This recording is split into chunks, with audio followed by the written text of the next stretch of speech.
Master जी ने कितने सुंदर धुन को बजा रहे। एक बार फिर से रहे मनोज जी क्या बजा रहे थे।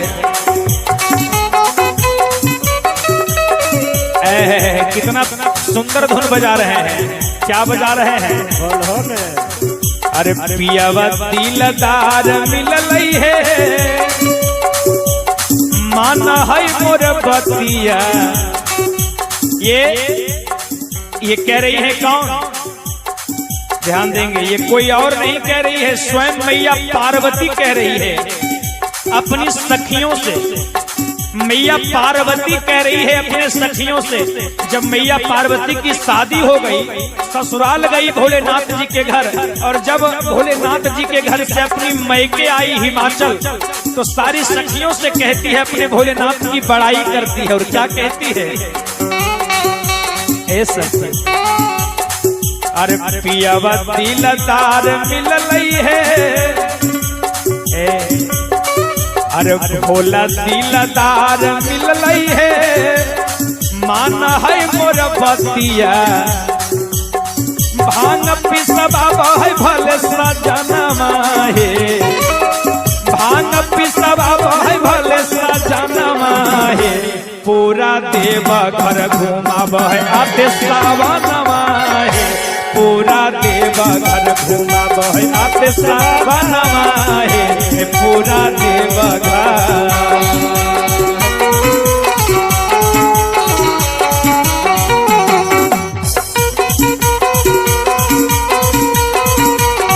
बोल बा हर हर महादेव, जय श्री जय श्री जय श्री।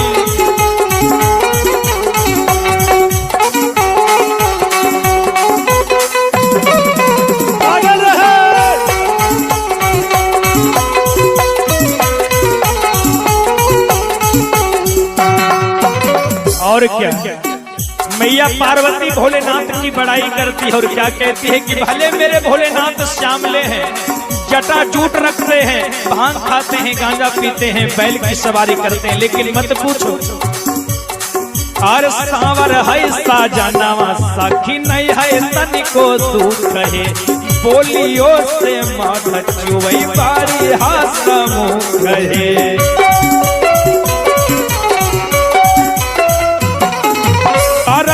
पियावा पर घुमाना है, पियावा पर घुमाना है। मैया पार्वती कह रही है, अरे रही है पियावा पर घुमाना है। काहे नहीं ऐसा कहेगी हो, काहे नहीं ऐसा कहेगी। हम और आप 10-20 हजार का महीना कमाते हैं, तो हम और आपकी पत्नी कहती है हम केकरा से कम छिए, हमरो मर्दवा 20 हजार का महीना कमाबा गिधौरे में है ना, गिधौरे में। अब मैया पार्वती ऐसा करिए, क्योंकि भोलेनाथ तो तीनों लोक के मालिक हैं, तीनों लोक उन्हीं का है, तो बताइए मैया पार्वती ऐसा कहे नहीं कहेगी, है ना। क्या कह रही है, अरे कह रही है पियावा पर घुमाना है, अरे पूरा देव घर घुमाब है आते सावनमा है, पूरा देव घर घुमाब है आते सावनमा है।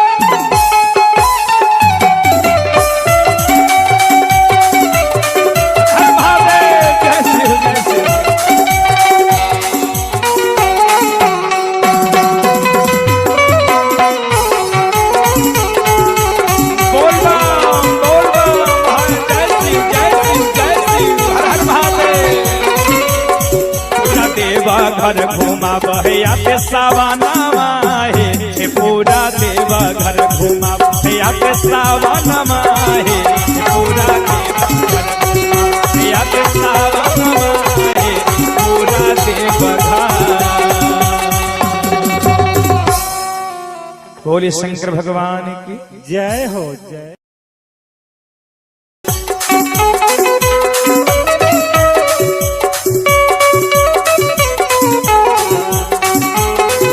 जय जय।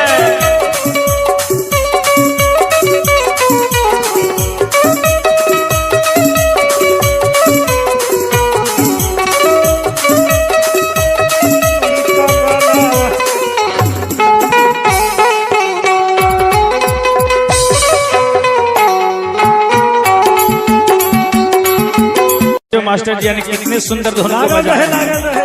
एक बार फिर से रहे मनोज जी क्या बजा रहे थे। कितना सुंदर धुन बजा रहे हैं। क्या बजा रहे हैं?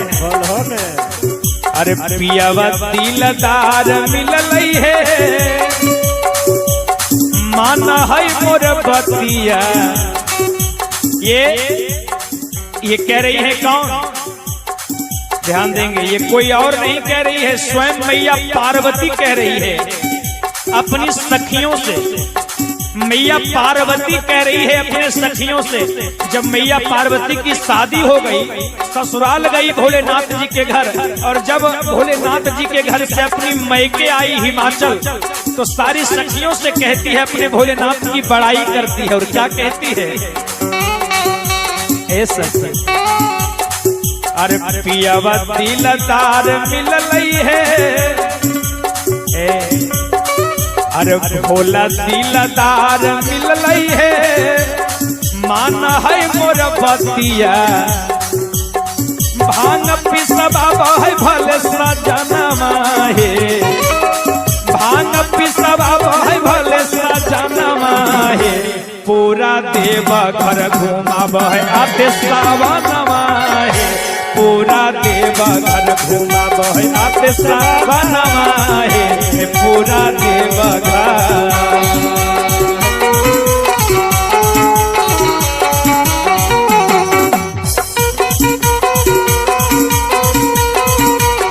बोल बा हर हर महादेव।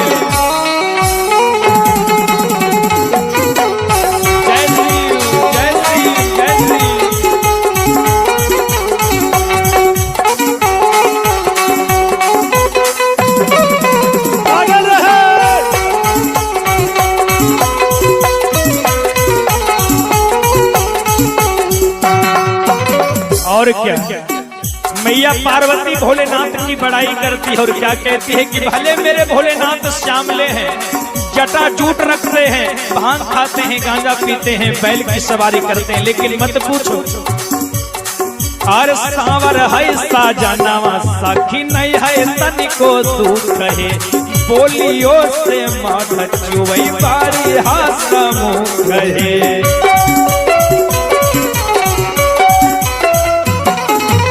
रही है पियावा पर घुमानवा है, कर रही है पियावा पर घुमानवा है।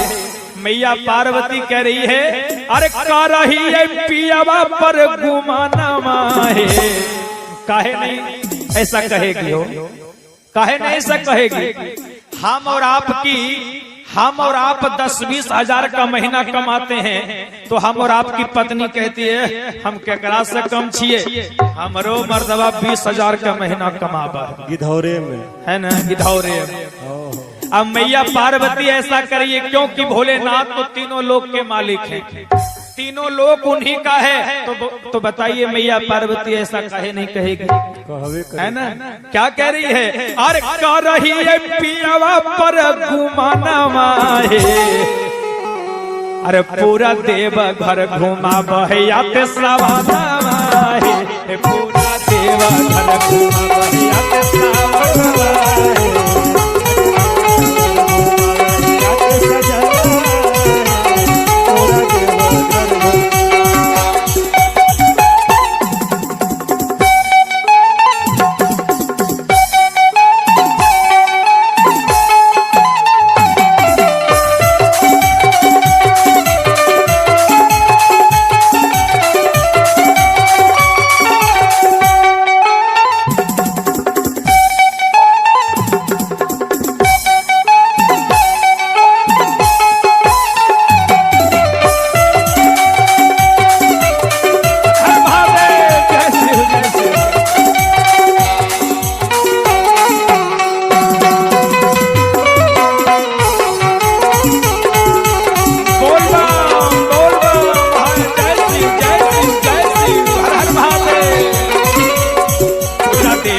घर घुमा बहया के सावनमा हे पूरा देवा घर घुमा बहया के सावनमा हे पूरा देवा घर बहया के सावनमा हे पूरा देवा घर। बोले शंकर भगवान की जय हो जय।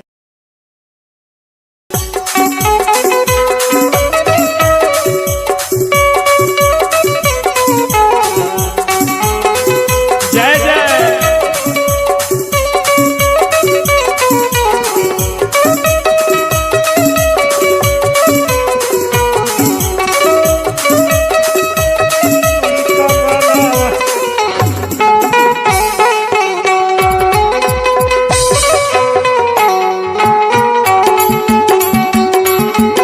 जो मास्टर जी ने कितने सुंदर धुन को बजा रहे हैं। एक बार फिर से रहे मनोज जी क्या बजा रहे थे। कितना सुंदर धुन बजा रहे हैं। क्या बजा रहे हैं। अरे पियावा दिलदार मिललई है माना है मोर बतिया। ये कह रही है कौन। ध्यान देंगे ये कोई और नहीं कह रही है स्वयं मैया पार्वती कह रही है अपनी सखियों से। मैया पार्वती कह रही है अपने सखियों से। जब मैया पार्वती की शादी हो गई ससुराल गई भोलेनाथ जी के घर और जब भोलेनाथ जी के घर से अपनी मैके आई हिमाचल तो सारी सखियों से कहती है अपने भोलेनाथ की बड़ाई करती है। और क्या कहती है। अरे पियावा दिलदार मिललई है अरे भोला दिलदार मिललई है माना है मोर बतिया। भांग पिसबा है भले सजनमा है भांग पिसबा है भले सजनमा है पूरा देवा घर घुमाब है आते सावनमा है पूरा देवा घर घुमाब है आते सावनमा है पूरा देवा घर।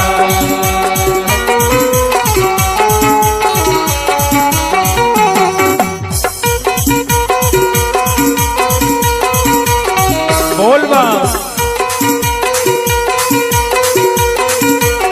हर हर महादेव।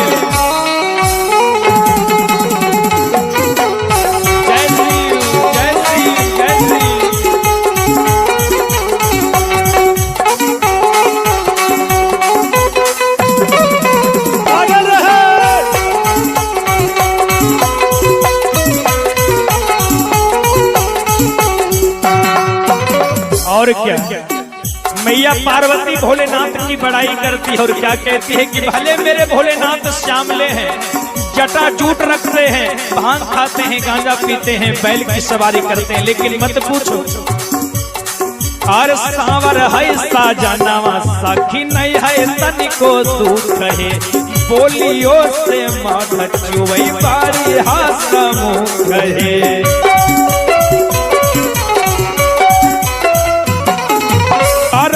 पियावा पर घुमाना है पियावा पर घुमाना है। मैया पार्वती कह रही है अरे का रही है पियावा पर घुमाना है।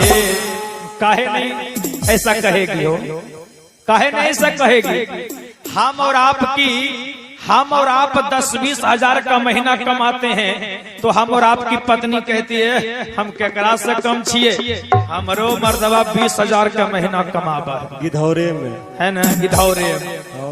अब मैया पार्वती ऐसा करिए क्योंकि भोलेनाथ तो तीनों लोक के मालिक हैं तीनों लोक उन्हीं का है तो बताइए मैया पार्वती ऐसा काहे नहीं कहेगी है ना। क्या कह रही है अरे का रही है पियावा पर घुमाना है अरे पूरा देवा घर घुमा बहया के सावनमा है पूरा देवा घर घुमा बहया के सावनमा है।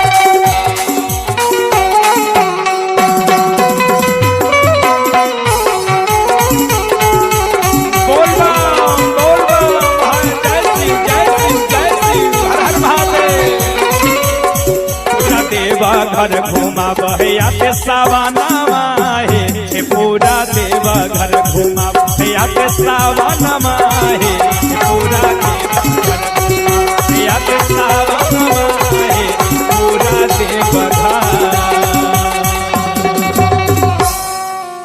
बोले शंकर भगवान की जय हो जय।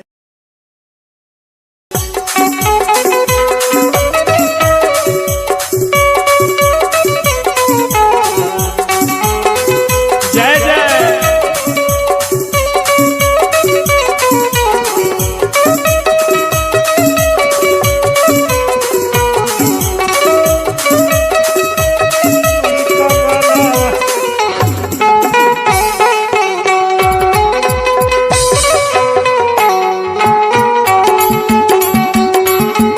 जो मास्टर जी ने कितने सुंदर धुन को बजाया।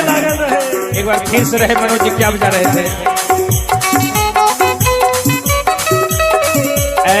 कितना सुंदर धुन बजा रहे हैं। क्या बजा रहे हैं?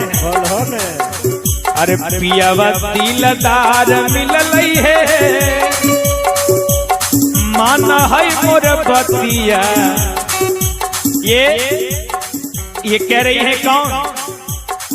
ध्यान देंगे, ये कोई और नहीं कह रही है, स्वयं मैया पार्वती कह रही है अपनी सखियों से। मैया पार्वती कह रही है अपने सखियों से। जब मैया पार्वती की शादी हो गई, ससुराल गई भोलेनाथ जी के घर, और जब भोलेनाथ जी के घर से अपनी मैके आई हिमाचल, तो सारी सखियों से कहती है, अपने भोलेनाथ की बड़ाई करती है। और क्या कहती है? ऐसा अरे पियावा दिलदार मिललई है, अरे भोला दिलदार मिललई है माना है मोर बतिया। भांग पिसबा है भले सजनमा हे, भांग पिसबा है भले सजनमा हे पूरा देव घर घुमाब है आते सावनमा हे पूरा देव घर घुमाब है आते सावनमा हे पूरा देव घर।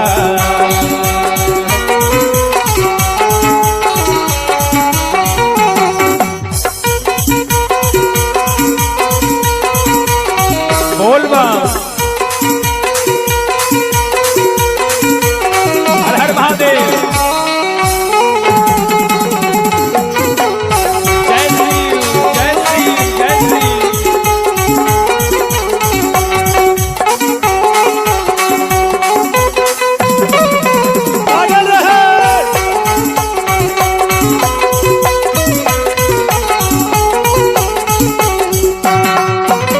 और क्या मैया पार्वती भोलेनाथ की बड़ाई करती है और क्या कहती है कि भले मेरे भोलेनाथ श्यामले हैं, जटा जूट रखते हैं, भांग खाते हैं, गांजा पीते हैं, बैल की सवारी करते हैं, लेकिन मत पूछो और सांवर है साजनवा सखी नहीं है तनिको दुख है बोलियो से मध चुवई बारी हसमुख है।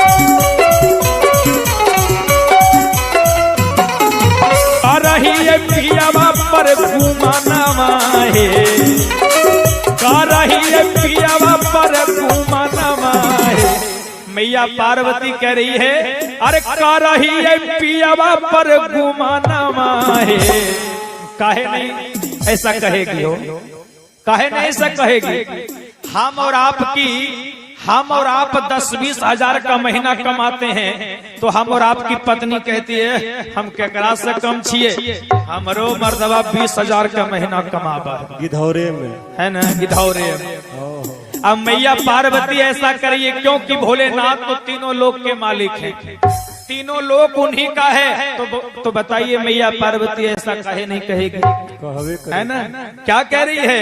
अरे कह रही है पियावा पर घुमाना है, अरे पूरा देव घर घुमा बहया पे सवाना है, पूरा देव घर घुमा बहया पे सवाना है।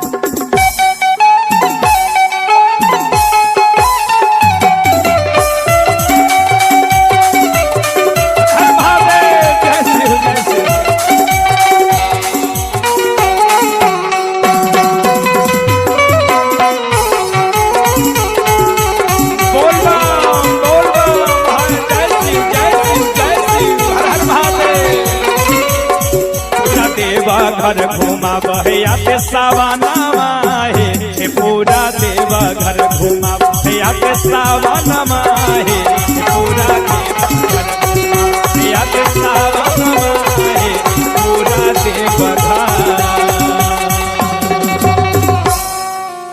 बोले शंकर भगवान की जय हो जय।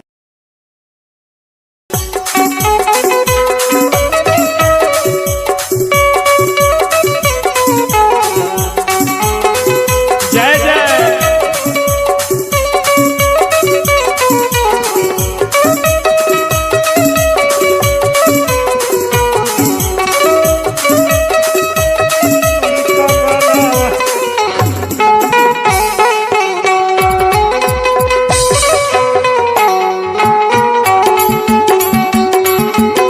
मास्टर जी ने कितने सुंदर धुन को बजा रहे। एक बार फिर से रहे मनोज जी क्या बजा रहे थे।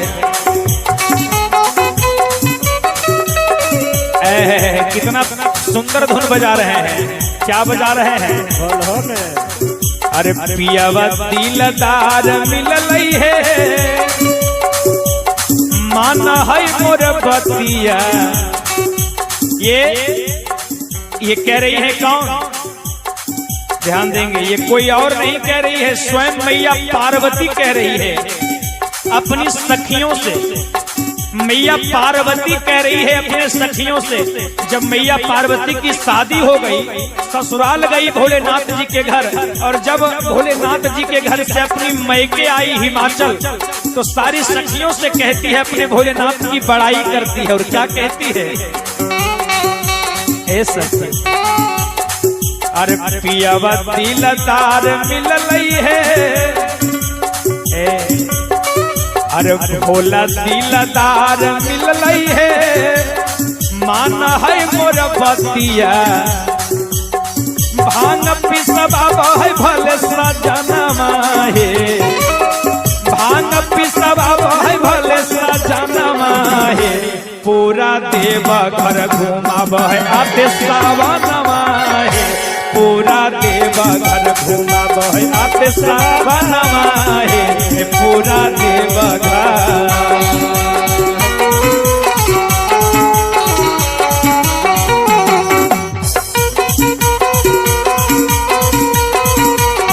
बोल बा हर हर महादेव।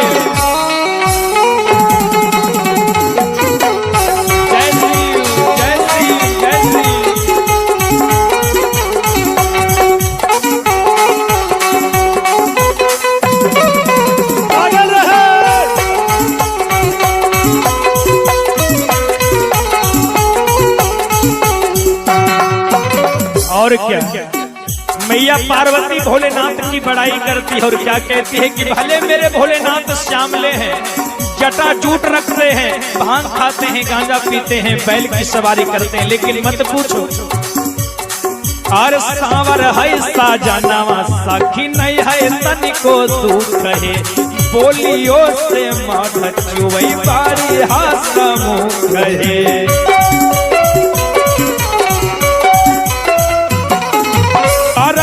पियावा पर घुमाना है,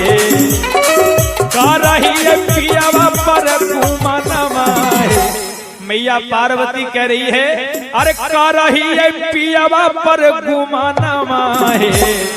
काहे नहीं ऐसा कहेगी हो? काहे नहीं ऐसा कहेगी? हम और आप 10-20 हजार का महीना कमाते हैं, तो हम और आपकी पत्नी कहती है हम केकरा से कम छिए, हमरो मर्दबा 20 हजार का महीना कमाबा गिधौरे में है ना, गिधौरे में। अब मैया पार्वती ऐसा करिए क्योंकि भोलेनाथ तो तीनों लोक के मालिक हैं, तीनों लोक उन्हीं का है। तो बताइए मैया पार्वती ऐसा कहे नहीं कहेगी? है ना? क्या कह रही है? अरे कह रही है पियावा पर घुमाना है, अरे पूरा देव घर घुमा बहया पे सावनमा है, पूरा देव घर घुमा बहया पे सावनमा है।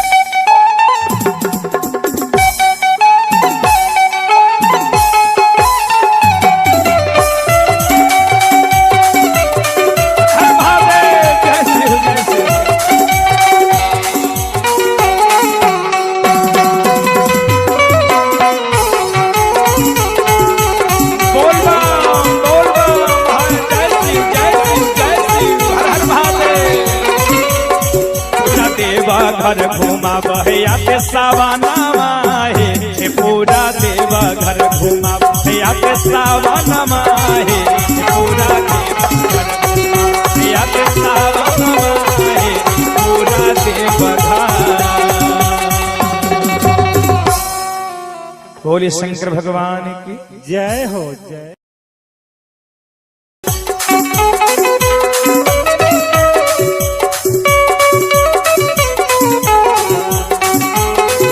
जय जय।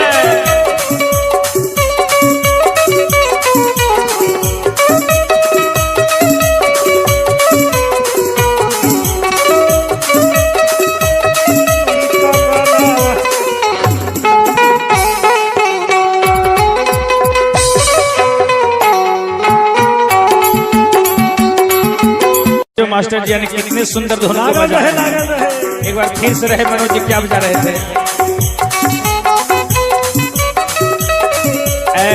कितना सुंदर धुन बजा रहे हैं। क्या बजा रहे हैं? अरे पियावा दिलदार मिललई है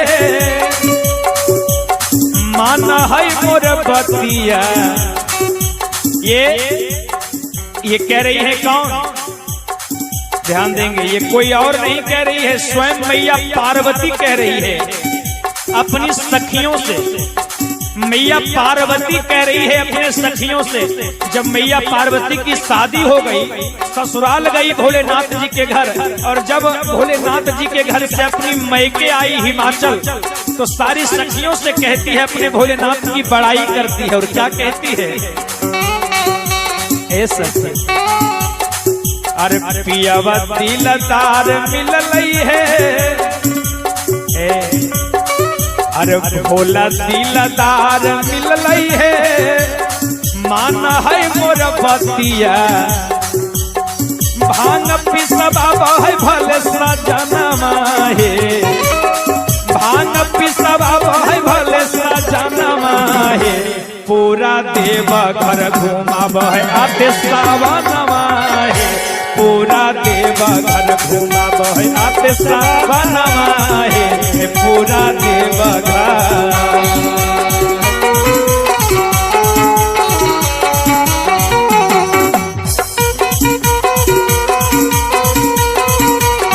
बोल बा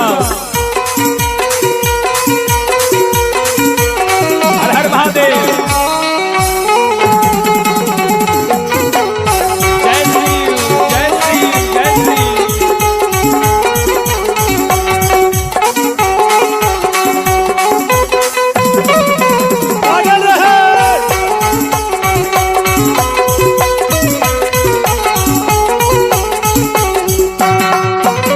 और क्या मैया पार्वती भोलेनाथ की बड़ाई करती है और क्या कहती है कि भले मेरे भोलेनाथ श्यामले हैं, जटा जूट रखते हैं, भांग खाते हैं, गांजा पीते हैं, बैल की सवारी करते हैं, लेकिन मत पूछो और सांवर है साजनवा सखी नहीं है तनिको दुख है बोलियो से मत चुवई बारी हासमुख है।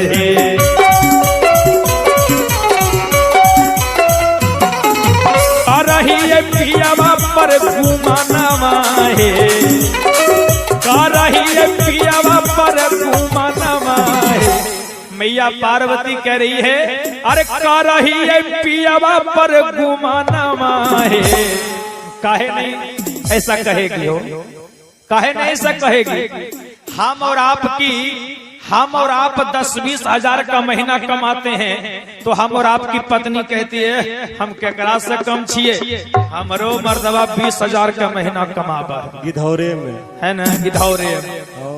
अब मैया पार्वती ऐसा करिए क्योंकि भोलेनाथ तो तीनों लोक के मालिक हैं, तीनों लोक उन्हीं का है। तो बताइए मैया पार्वती ऐसा कहे नहीं कहेगी? है ना? क्या कह रही है? अरे कह रही है पियावा पर घुमानवा है, अरे पूरा देव घर घुमा बहया के सावनमा है, पूरा देव घर घुमा बहया के सावनमा है।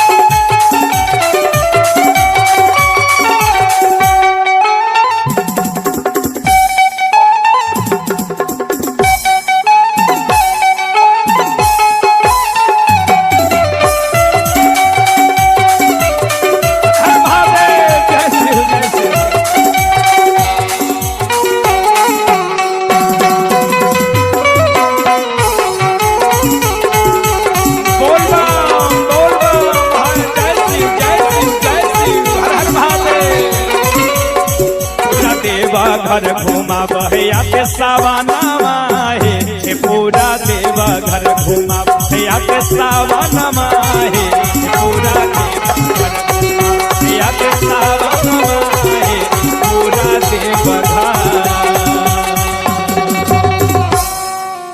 बोले शंकर भगवान की जय हो जय।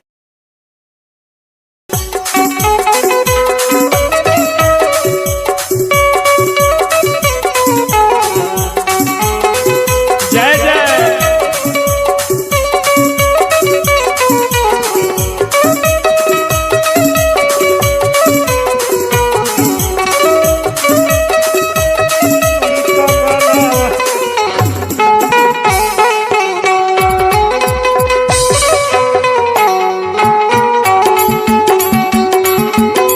मास्टर जी ने कितने सुंदर धुन को बजाया।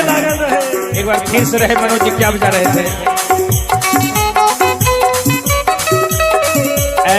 कितना सुंदर धुन बजा रहे हैं। क्या बजा रहे हैं? अरे पियावा दिलदार मिललई है माना है मोर बतिया। ये कह रही है कौन? ध्यान देंगे, ये कोई और नहीं कह रही है, स्वयं मैया पार्वती कह रही है अपनी सखियों से। मैया पार्वती कह रही है अपने सखियों से। जब मैया पार्वती की शादी हो गई, ससुराल गई भोलेनाथ जी के घर, और जब भोले